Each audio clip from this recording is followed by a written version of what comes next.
मेहरबानी होना ठीक है जी। आप क्या कहते हैं?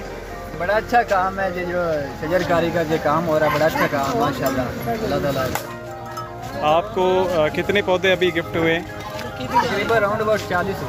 अच्छा, आपका नाम क्या है? मेरा नाम मुर्तज़ा चिश्ती। अस्सलाम वालेकुम जी। आपका नाम? जाकिर हुसैन। आप कहाँ रहते हैं? फिरोजपुर चिश्ती। फिरोजपुर चिश्तिया में। तो अभी आपको किसने पौधे दिए? ठीक है, बहुत शुक्रिया जी। आपका नाम? भाई ने इजाज़ अहमद मेरा नाम है। सैफुल्लाह भाई ने हमें पौधे दिए हैं, मुफ्त दिए हैं। उन्होंने कहा कि लगाएं और सरसब्ज़ बनाएं अपने गांव को। क्या फ़ायदे हैं पौधों के? इसके फ़ायदे बहुत ज़्यादा हैं। तो आप क्या फ़ायदा लेंगे?